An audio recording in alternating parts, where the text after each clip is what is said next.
So what I've always said about Eminem is that if he came up in the modern day, I don't think he would have been as big as he was. So I think what really got him movement was that it was shocking that he was white doing all this, and his lyrics were also very shocking and polarized. Like, that was the point. They were like edgy for the sake of edge, and he was saying a lot of crazy shit that a lot of people, especially of his stature, were not saying. And at the time, that was like more novel. Nowadays, everybody's edgy, okay? And his initial projects are decent. You know, I think the Slim Shady LP is a bit overrated. The Marshall Mathers LP is pretty good, but I think generally speaking, he's always been a little bit overrated, and he's kind of been carried by that controversy. I would put money on if he didn't exist before and then tried it to start up today, it just would not work as well.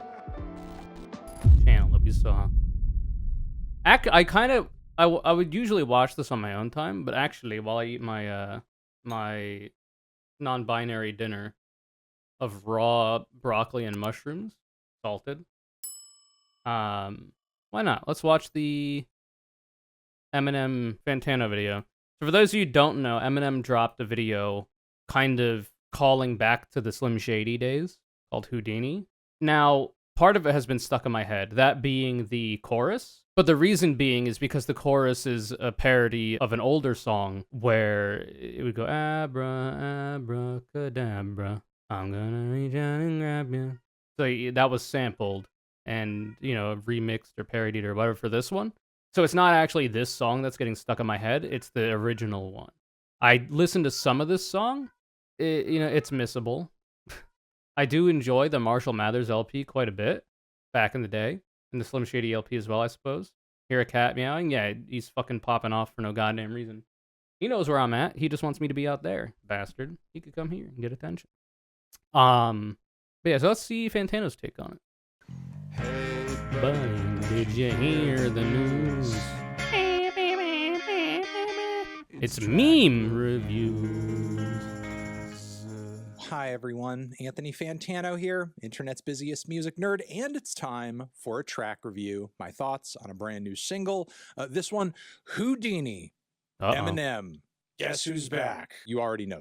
You don't need to guess. To say Eminem is at a weird point in his career right now is kind of putting it lightly, because he's simultaneously one of the most objectively important and influential rappers of all time, but also one of the most polarizing, hated, and disrespected too. To the point where I find myself sometimes defending him in conversations that try to completely erase every contribution he's made to rap music.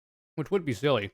For better or for worse, he enfranchised a whole bunch of people into rap music, i.e. white people, which generally speaking, not a bad thing, in my view.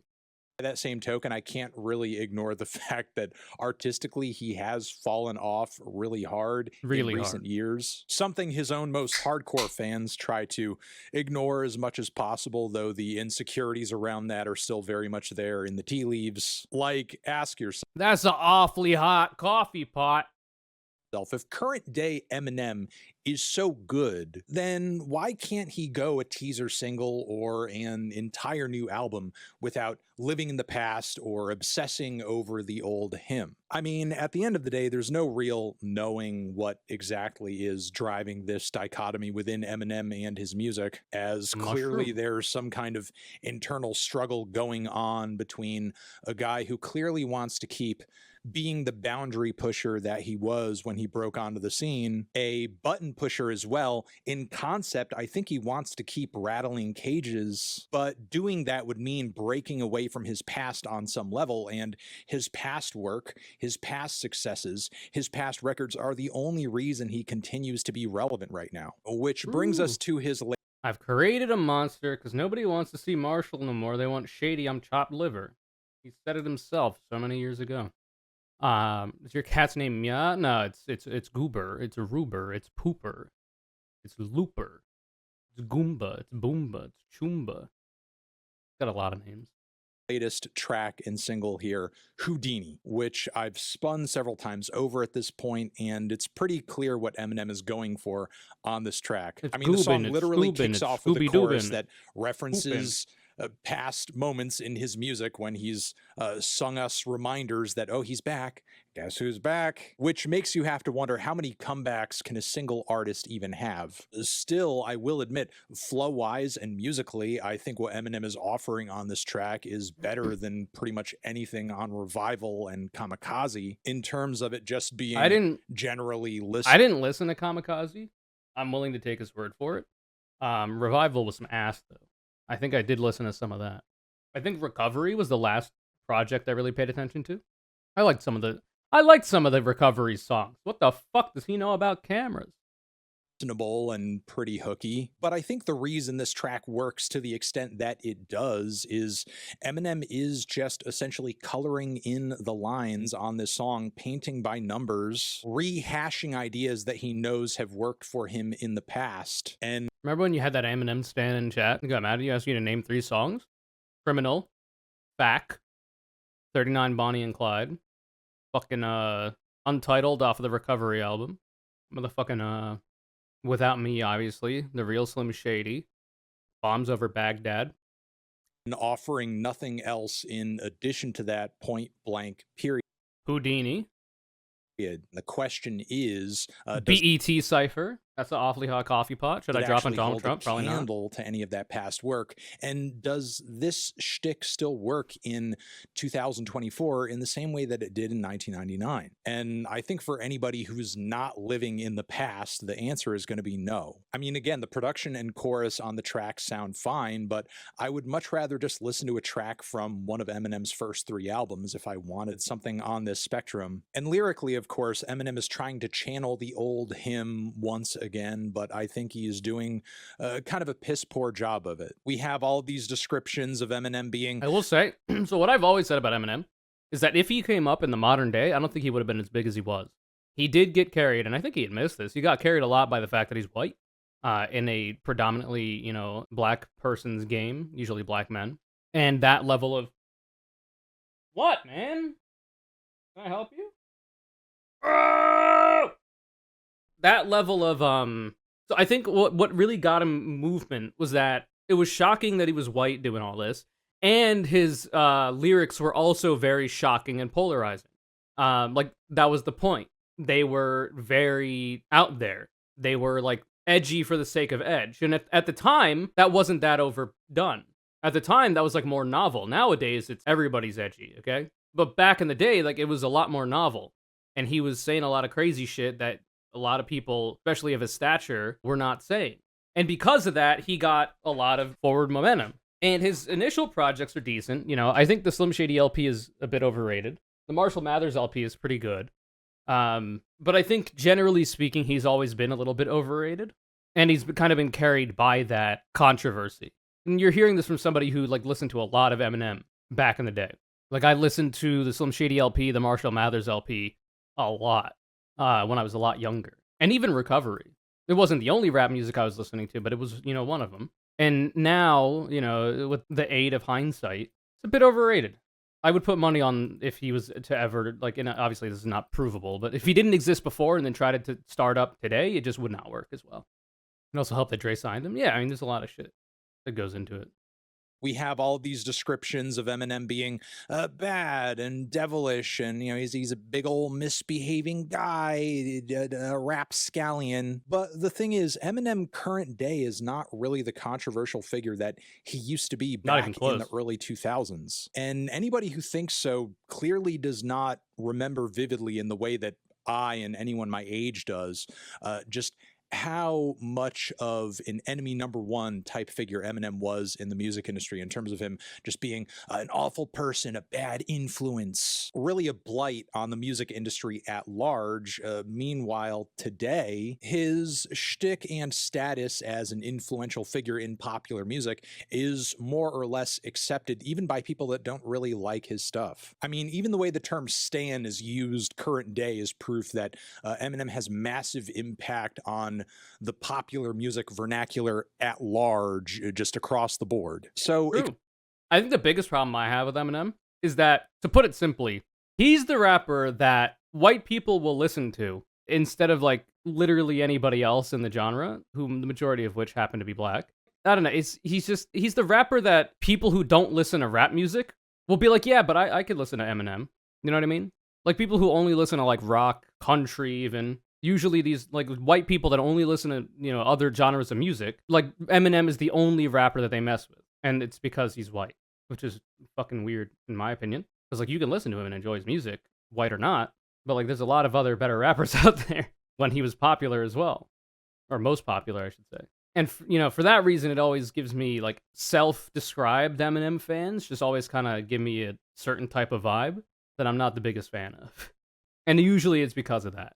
Either that, or they're like on the mumble rap is destroying hip hop. I haven't paid attention to rap music except for Eminem and literally nobody else. That kind of weird vibe that I'm not a big fan of either, because I've listened to hip hop my entire life.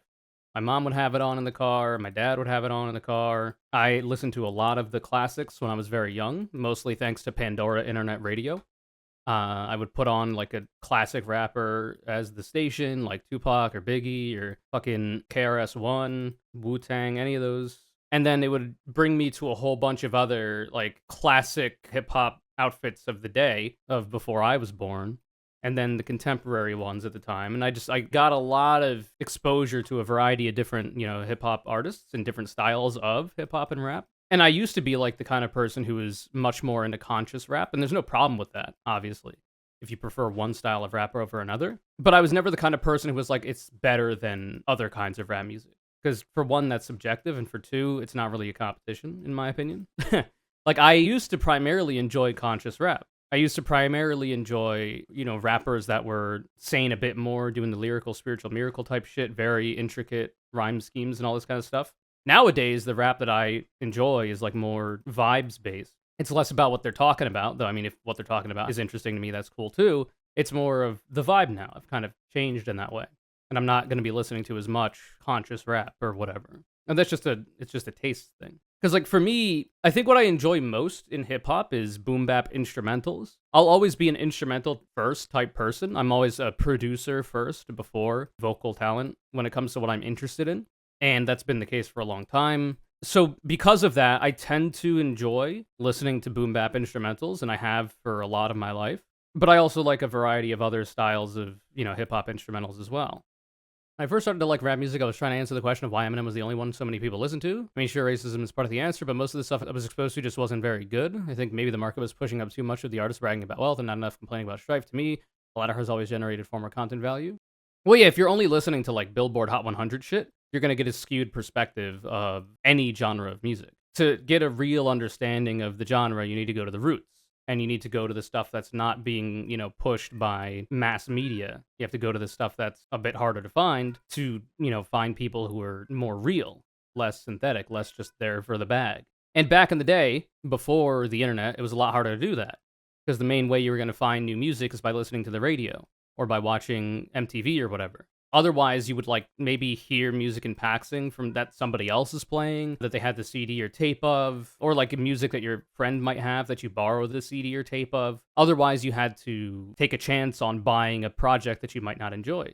And that might be a little bit too much for some people, either because of financial reasons or just because they don't want to deal with that or whatever. But nowadays, it's a lot easier to explore a variety of genres of music on demand for free.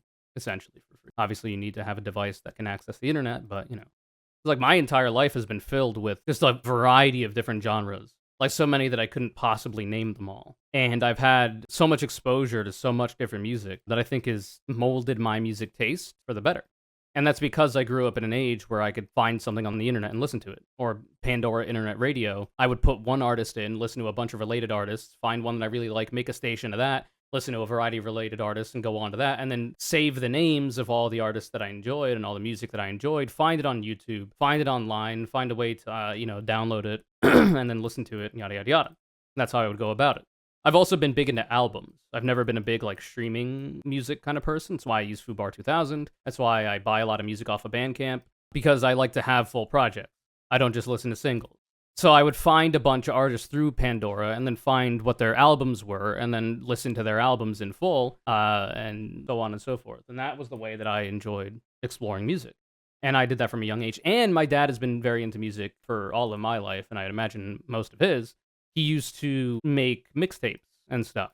And he would make mixtapes for my sister and I, because we had, at the time, CD Walkmen or Discmen, which was portable CD players that he bought for us, and he would make mixtapes of music that he enjoyed and thought we would enjoy, so that we could listen to it on our own time. And I got a lot of exposure of a variety of different genres of music because of that. There was popular music on there, there was like literal pop music, there was reggaeton, there was like disco type music, electronic music, there's a whole range of music. Even like Eminem, like Without Me, I'm pretty sure was on one of those. I wish I still had them. I don't know where they are or where they went. But yeah, like I had so much exposure to music because of him, and I think that's also, moved my music tastes and my interest in a variety of genres of music for the better as well. Pretty cool. Yeah, it's a good way too as well, Reverb Darkness. That's why features are really good, and collaboration generally in a creative medium is helpful. Not only for the people who are collaborating, but also the people who are enjoying the content produced through it.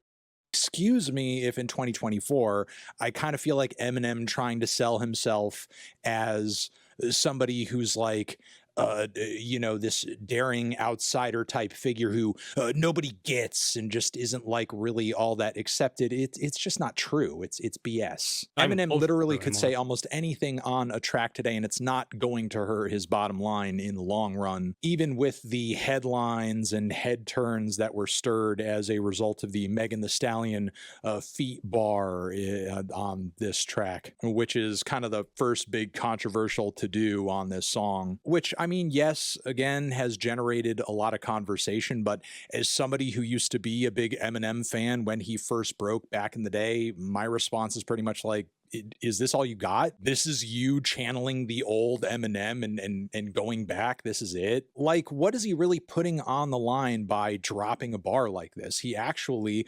would chance alienating a lot more people if he made the same joke but flipped it in a way where it was at Tory Lanez's expense, because likely Eminem's audience has quite a bit of crossover with the Cro-Magnon knuckleheads that would make a very similar joke about Megan getting shot in the foot, or just questioning whether or not there's any validity to her claims against Tory in the first place, which he was convicted for, by the way. I wonder what the old me would say. Everything is gay. The thing So about true. old Eminem, though, is that he used to be So true.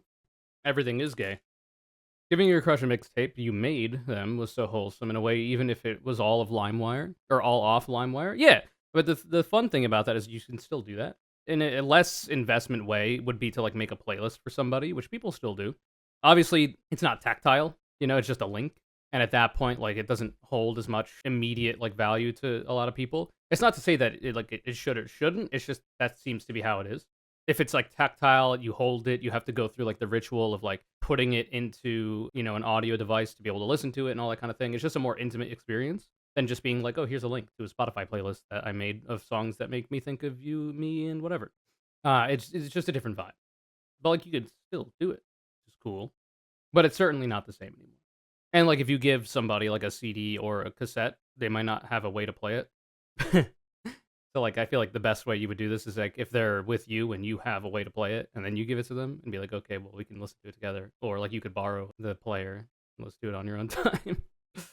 The thing about old That's true. Eminem, though, is that he used to be perceived as an extreme cultural danger to white America and suburbanites, and he's just not really offering anything in his new material here to kind of continue pushing on that front. He now more or less seems to be just kind of enjoying the spoils of being accepted by that demographic of people. And this unspoken truth is something that keeps him in a very safe position culturally, because it's exactly this same demo of people who he now appeals to with no question, who would absolutely love to see him drop a bar about a female rapper getting shot, drop a bar about transgenders where they can just go hee hee ha ha in response.